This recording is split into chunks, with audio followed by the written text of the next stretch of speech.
روزہ چھوڑنے کے کچھ آزار ہوتے ہیں، آج ان پر ابتداً کلام کریں گے کہ کن عذروں کی بنا پر، کن پرابلمز کی وجہ سے شریعت اجازت دیتی ہے کہ آپ روزہ نہ رکھیں۔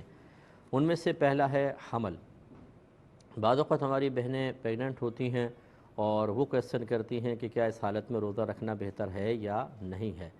پہلی بات تو یاد رکھیں کہ حمل روزہ رکھنے کی راہ میں شرعاً رکاوٹ نہیں ہے، یعنی اگر وہ بہن روزہ رکھنے کی ہمت رکھتی ہیں تو روزہ رکھنا ان پر اسی طرح فرض ہے جیسے غیر حاملہ عورت کے لیے روزہ رکھنا فرض ہوتا ہے۔ لیکن اگر ان کو کوئی پرابلم ہے تو پھر یہ عذر بن بھی سکتا ہے، لیکن اس کے ثبوت کے لیے 3 چیزوں میں سے کوئی ایک ہونا ضروری ہے۔ مثال کے طور پہ کوئی لیڈی ڈاکٹر یہ کہیں کہ اگر آپ روزہ رکھیں گی تو آپ کی یا بچے کی جان کو شدید خطرہ لاحق ہو جائے گا، یا پھر موجودہ مشاہدہ ہو کہ روزہ رکھا اور بچے کی آکسیجن کم ہو گئی، ہارٹ بیٹ کم نظر آ رہی ہے، یا خود بہن کی حالت خراب ہو گئی ہے، یا سابقہ زندگی کا تجربہ ہو کہ زمانہ ماضی میں جیسے پچھلے کسی رمضان میں وہ پیگننٹ تھیں اور ایسی ہی حالت ہو گئی تھی، تو اس کو بنیاد بنا کر موجودہ روزہ بھی چھوڑا جا سکتا ہے۔ اگر ان 3 میں سے کوئی چیز نہ ہو تو شاید یا ہو سکتا ہے، اس کا کوئی اعتبار نہیں ہوگا کہ وہ شاید ایسا نہ ہو جائے، ہو سکتا ہے ایسا ہو جائے تو روزہ چھوڑ دو۔ اس میں احتیاط نہیں دیکھی جاتی، اس میں یقینی چیز دیکھی جاتی ہے۔ چنانچہ جو گھر کی بڑی بوڑھیاں ہوتی ہیں وہ بعض اوقات روکنے کی کوشش کرتی ہیں، اس طرح گناہگار ہوں گی۔ پہلے 3 میں سے کسی ایک طرح ثبوت ہو جائے۔ دوسرا مرض ہوتا ہے۔ مرض میں بھی ایسا ہی ہے کہ کسی ماہر ڈاکٹر نے کہا ہو کہ آپ اگر روزہ رکھیں گے تو آپ ہلاک ہو جائیں گے، یا آپ کا مرض دیر میں ٹھیک ہوگا، یا مرض شدت اختیار کر جائے گا، یا موجودہ مشاہدہ ہو، یا سابقہ زندگی کا تجربہ ہو، تو ایسی صورت میں روزہ چھوڑا جا سکتا ہے۔ بہت سے بلڈ پریشر کے مریض ہوتے ہیں، کچھ ایسے ہوتے ہیں جو شوگر پیشنٹ ہوتے ہیں، وہ کہتے ہیں کہ کیا ہم روزہ چھوڑ دیں۔ ہمارا ایسے لوگوں کے لیے مشورہ یہ ہوگا کہ آپ روزہ رکھیں، اللہ کا نام لے کے ہمت کر کے رکھیں۔ اگر درمیان میں حالت خراب ہونے لگے تو آپ روزہ توڑ دیجئے گا۔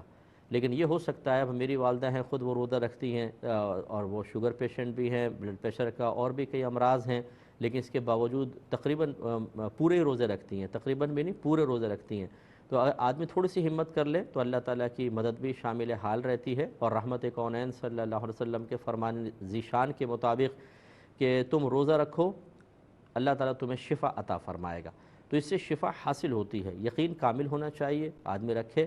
اور یہ جو میں نے مشورہ دیا ہے یہ میرے خیال میں اچھا مشورہ ہوگا اگر آپ سمجھیں کہ اگر آپ ویسے ڈر کے چھوڑ دیتے ہیں، چاہے سابقہ زندگی کا تجربہ تھا، ڈاکٹر نے کہا تھا، لیکن ہو سکتا ہے کہ آپ رکھتے اور اللہ تعالیٰ آپ کو ہمت دیتا تو روزہ پورا ہو جاتا، تو اس لیے رکھ ہی لیں۔ شرعی رعایت تو موجود ہے، اگر حالت خراب ہونے لگے روزہ توڑ دیجیے گا، کوئی گناہ گار نہیں ہوں گے، بعد میں بس اس کی ایک قضا رکھنی ہوگی اور روزہ بھی آپ کا ہو سکتا ہے کہ پورا ہو جائے۔ تو اس لیے تیسرا بچے کو دودھ پلانا، اس کا بھی یہی مسئلہ ہوتا ہے کہ اگر لیڈی ڈاکٹر یہ کہتی ہے کہ آپ دودھ پلائیں گی تو اتنی ویکنس ہو جائے گی کہ آپ ہلاک ہوں گی، یا بچہ ہلاکت کی یعنی پلائیں گی تو آپ ہلاکت کی طرف جائیں گی، اور نہیں پلائیں گی تو بچہ ہلاک ہوگا، تو ایسی صورت میں چھوڑ سکتے ہیں۔ یا موجودہ مشاہدہ ہو کہ دودھ پلایا تو اتنی ویکنس ہو گئی کہ سانس ہی مشکل سے آ رہا ہے اور چلنا پھرنا دشوار ہو گیا، ایسی سابقہ زندگی کا تجربہ، ان میں سے کسی ایک سے ثبوت ہونا چاہیے۔ پھر ایک ہوتا ہے شدید بڑھاپا، جس کو ہم شیخ فانی کہتے ہیں۔ شیخ فانی اسے کہتے ہیں کہ جو بزرگ ہو چکے ہوں اور بہت ہی کمزوری اور اب ہمت نہیں ہے روزہ رکھنے کی، اور ان کے بارے میں اب غالب گمان یہ ہے کہ بڑھاپا مزید بڑھے گا، کمزوری ویکنس بڑھے گی، وہ افاقے کی طرف نہیں آئیں گے، تو ان کے لیے نہ صرف روزہ چھوڑنا جائز ہے بلکہ روزے کا فدیہ ادا کرنا بھی جائز ہے۔ جبکہ پہلے جو میں نے تینوں چیزیں بیان کی، حمل ہے اور دودھ پلانا یا مرض، اس میں یہ غور کرنا ہوگا کہ آئندہ زندگی میں کبھی امید ہے کہ روزہ رکھ سکیں۔ جیسے اب حاملہ بہن ہے، حمل ختم ہو جائے گا رکھ سکتی ہے، بچے کو دودھ پلانے والی رکھ سکتی ہیں۔ ایسی بہت سے امراض ہوتے ہیں جو خاص موسم میں ہوتے ہیں، یہ اس خاص مدت تک ہوتے ہیں، پھر شفا کی امید ہوتی ہے۔ یہ یاد رکھیں کہ فدیہ نہیں دے سکتے۔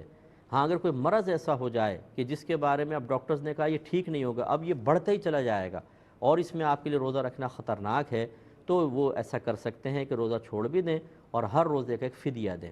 فدیہ جو ہے وہ ایک صدقہ فطر کی مقدار ہے جو پاکستانی حساب سے تقریباً 100 روپے بنتی ہے، تو یہ دے سکتے ہیں۔ لیکن اگر تھوڑا بہت مرض ہو اور آدمی کہے چلو میں فدیہ دے کے جان چھڑا لیں اور بعد میں قضا نہ رکھنی پڑے، ایسا نہیں ہوگا۔ اگر آپ فدیہ دے بھی دیں گے وہ نفلی صدقہ بنے گا، فدیہ شمار نہیں کیا جائے گا۔